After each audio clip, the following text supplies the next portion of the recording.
Bienvenida o bienvenido. Hoy nos metemos de lleno en una pieza clave del engranaje penal español, la fase de instrucción, lo que también se llama sumario. Vamos a mirar con lupa algunos puntos de la ley de enjuiciamiento criminal, cómo se identifica un sospechoso, cómo son las declaraciones, tanto de procesados como de testigos, y el papel de los peritos. La idea es entender un poco cómo funciona esta maquinaria legal para averiguar qué ha pasado. Porque, ojo, no todo el mundo tiene que declarar, ¿sabías? O que hay reglas muy concretas para un reconocimiento. Exacto. Es que la instrucción es fundamental. Es donde se recoge todo, las pruebas, y se va perfilando el caso. El objetivo, claro, es buscar la verdad, pero siempre con unas reglas, unas garantías procesales, respetando los derechos de todos. Es un juego de equilibrios constante, ¿no? Entre investigar eficazmente y proteger a la gente. Al juez, al fiscal, al acusado, a los testigos, a todos. Vale, pues vamos a ello. Empecemos por la identidad. Si no está claro quién es la persona de la que se habla, pues se hace una diligencia de reconocimiento. ¿Cómo va esto? Pues mira, se pone al sospechoso junto a otras personas. La ley dice de circunstancias exteriores semejantes. Y el testigo tiene que decir si la persona a la que se refirió está ahí, en ese grupo, y señalarla. Qué curioso eso de las circunstancias semejantes. Es clave, para que no sea un señalamiento fácil por descarte, ¿sabes? Si pones a alguien muy distinto al resto, pues... Ya, se facilita demasiado. Y también está el detalle de que el testigo puede estar en un sitio oculto, si el juez lo ve conveniente. Para protegerle, imagino. Eso es. Busca asegurar la fiabilidad de la prueba. Que el testigo reconozca de verdad, sin presiones ni sugestiones.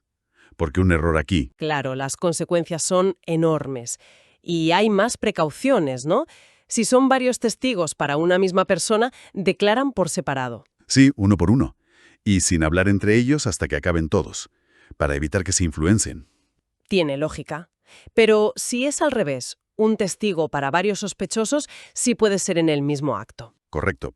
Y otra cosa. La policía o quien detenga a alguien tiene que intentar que no se cambie de aspecto para que el reconocimiento sea válido. Que no se afeite la barba o se tiña el pelo justo antes, por ejemplo. Son todo, como dices, salvaguardas, Exactamente. para que la identificación sea lo más objetiva posible. Exactamente. Minimizar el riesgo de error. Clarísimo. Bueno, pues saltamos ahora a las declaraciones de los procesados. El juez puede llamarles a declarar las veces que haga falta. Sí, cuantas consideren necesarias para la investigación. Pero si la persona está detenida, hay un plazo. La primera declaración tiene que ser en 24 horas, ¿no? Eso es, 24 horas desde la detención. Y ese plazo se puede alargar otras 48 horas. Pero tiene que haber una causa grave, justificada y quedar por escrito. Son plazos muy importantes. Una garantía básica para que nadie esté detenido indefinidamente sin que un juez le escuche. Control judicial rápido. Y aquí viene algo que me ha llamado la atención. El juez puede decidir que ni el acusador particular ni el actor civil estén presentes cuando interroga al procesado. ¿Por qué? Es una facultad que tiene el juez instructor en esa fase. La razón puede ser buscar una declaración más, digamos, espontánea, sin la presión directa de quien le acusa ahí delante, en ese primer momento tan delicado. Entiendo. No es quitarles derechos, sino una decisión puntual del juez. Exacto. Es parte de ese equilibrio que decíamos, el derecho a declarar del procesado, la necesidad de investigar del juez y los derechos de las otras partes. Más adelante, en otras fases, sí estarán presentes, claro. Vale, entendido. Cambiamos de tercio. Los testigos. La regla general. Toda persona que viva en España, sea española o extranjera, si la citan bien, tiene que ir al juzgado y declarar lo que sepa. Esa es la norma. Pero aquí vienen las excepciones. Y no son pocas. Ya veo. Hay gente que está totalmente exenta. Ni van ni declaran. El rey, la reina, sus consortes, el príncipe heredero. Sí, la jefatura del Estado. Y también los agentes diplomáticos acreditados en España y cierto personal de las embajadas por las normas de derecho internacional. Inmunidad diplomática. Luego hay otro grupo, altos cargos que no tienen que ir al juzgado, pero sí declaran. Presidente del Gobierno, ministros, presidentes de las Cortes, del Constitucional, del Poder Judicial. Efectivamente. Si declaran sobre cosas que saben por su cargo, lo hacen por escrito. Responden a un cuestionario. ¿Y si es sobre algo que no tiene que ver con su cargo? Algo personal, por ejemplo. Entonces declaran oralmente. Pero el juez se desplaza a su domicilio o a su despacho oficial. La idea es no paralizar el funcionamiento de las instituciones del Estado con citaciones judiciales constantes. Claro, tiene sentido. Es una cuestión de respeto institucional y separación de poderes, más que un privilegio. Eso es. No están por encima de la ley, pero el procedimiento para tomarles declaración es diferente. Y la lista sigue. Diputados, senadores, magistrados, defensor del pueblo, muchos cargos tienen reglas especiales sobre dónde y cómo declaran. Sí, es una lista larga con matices según el cargo y a veces el territorio. Pero el principio es parecido. Facilitar que cumplan con la justicia sin abandonar sus funciones. Pero, aparte de quién va o no va al juzgado, hay personas que pueden elegir no declarar contra un familiar procesado. Eso es fuerte. Sí, es la dispensa por parentesco. Afecta a los parientes más directos, padres, hijos, abuelos, nietos. También al cónyuge o pareja de hecho, y a los hermanos. El juez tiene la obligación de decirles: mire, usted no está obligado a declarar contra su familiar, pero si quiere, puede hacerlo. Es un derecho del testigo. Es una protección muy clara a la familia, ¿no? A esos lazos íntimos. Desde luego. Y también se aplica al abogado defensor respecto a lo que le ha contado su cliente. Es el secreto profesional. ¿Y a los intérpretes que hayan traducido esas conversaciones abogado-cliente? Exacto. Aquí la ley está sopesando valores. Por un lado, queremos saber la verdad, pero por otro, protegemos a la familia, evitamos obligar a alguien a hacer un daño grave a un ser querido. Y también protegemos el derecho de defensa, que necesita esa confidencialidad total con el abogado. Es interesante ver dónde pone la ley el límite, ¿verdad?, entre el deber de colaborar con la justicia y proteger esas relaciones. Sí, es una cuestión de fondo sobre qué valores prioriza la sociedad. Y todavía hay más gente que no puede ser obligada a declarar. Los curas o ministros de otras confesiones, sobre lo que les han contado en secreto de confesión o similar. Sí, protección de la libertad religiosa y de conciencia. Funcionarios sobre secretos oficiales. Si es un secreto oficial, no pueden contarlo. Lógico para proteger información sensible del Estado o la Administración. Y personas que tengan una incapacidad física o moral grave. Para proteger su dignidad y evitar situaciones de sufrimiento innecesario. Además, hay una protección general. Ningún testigo tiene por qué responder a una pregunta si la respuesta le puede causar un perjuicio grave, material o moral, a él o a sus familiares cercanos. Es una especie de derecho a no autoincriminarse indirectamente o a no perjudicarse gravemente. Aunque, ojo, esta protección tiene un límite.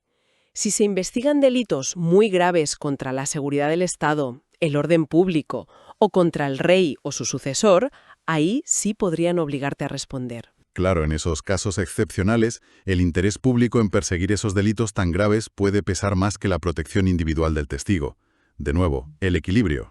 Y para cerrar el tema testigos, los mayores de edad penal juran o prometen decir la verdad. Se les advierte de que mentir es delito, falso testimonio. Es un requisito formal pero importante. Busca asegurar la veracidad. Las víctimas pueden ir acompañadas, lo cual es un apoyo importante.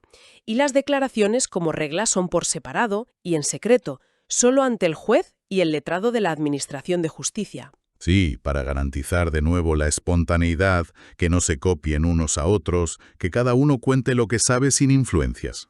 Vale, pero ¿qué pasa si, a pesar de todo, las versiones de unos y otros no cuadran? Si hay contradicciones serias. Pues para eso existe el careo. La confrontación directa. Eso es, poner cara a cara a las personas que mantienen versiones distintas sobre hechos importantes. Pueden ser testigos entre sí, procesados entre sí, o un testigo con un procesado, normalmente de dos en dos. Pero la ley dice que es como el último recurso, ¿no? Que no se debe hacer si hay otra forma de comprobar las cosas. Exacto. No se practicarán careos sino cuando no fuere conocido otro modo de comprobar la existencia del delito o la culpabilidad. Lo dice así la ley. Sugiere que es una diligencia delicada, potencialmente tensa. Y con los menores, mucho cuidado. Solo si es absolutamente necesario. Si no les va a hacer daño. Y tiene que haber un informe de peritos que lo diga. Y siempre pensando en su bienestar. Fundamental. La protección del menor es prioritaria. Si el careo puede ser perjudicial o si hay otras pruebas, se evita. Entendido. Y ya para terminar, nos queda la prueba pericial, cuando hacen falta conocimientos especiales, técnicos, científicos, artísticos. Ahí entra el perito. El juez acuerda que se haga un informe pericial. Pueden ser peritos titulares, o sea, con un título oficial de arquitecto, médico, químico. Lo que sea. Sí, o no titulados. Gente que igual no tiene el título, pero se le reconoce experiencia o conocimientos prácticos en esa materia concreta. Aunque la ley dice que el juez prefiere a los titulados, si los hay disponibles. Y normalmente actúan dos peritos, ¿verdad? Sí, es la regla general, que sean dos.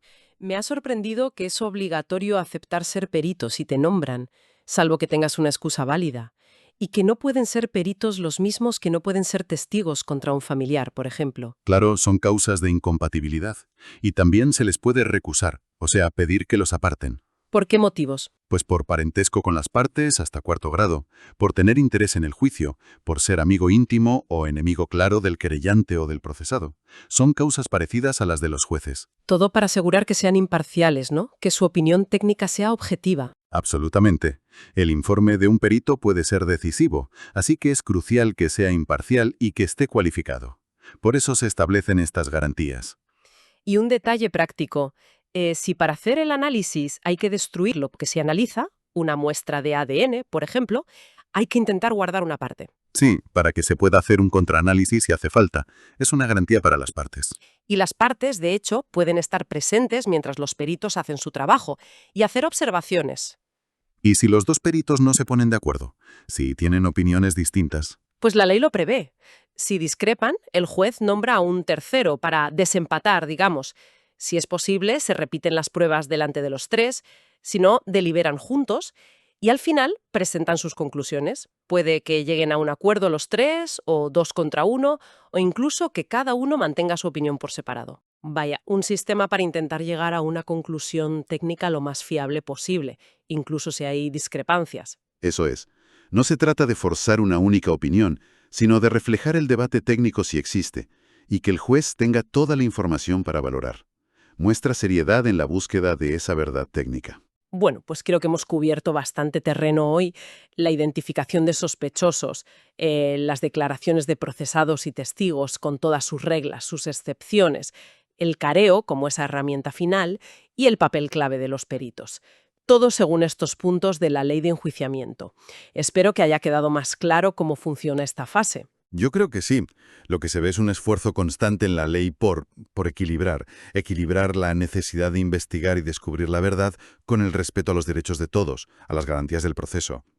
Y también cómo se protegen ciertas relaciones, como la familia, o funciones como las de los altos cargos o el secreto profesional. Es un sistema complejo, lleno de matices. Sí, muy complejo. Y quizás para terminar, una reflexión que me surge. Hemos visto cómo la ley a veces pone por delante la protección de un cargo, de una relación familiar o de un secreto, incluso si eso significa que quizás no se consigue una prueba o una declaración que podría ser útil para el caso. Si pensamos en eso, ¿qué nos dice sobre qué valores considera más importantes nuestro sistema legal? ¿Dónde está el punto justo entre buscar la verdad a toda costa y proteger otros bienes o derechos que también son fundamentales en nuestra sociedad? Es una pregunta profunda, desde luego. No tiene una respuesta fácil, y seguramente varía según el caso y el contexto. Pero sí, nos obliga a pensar en esas prioridades. Ahí queda esa reflexión para quien nos escucha.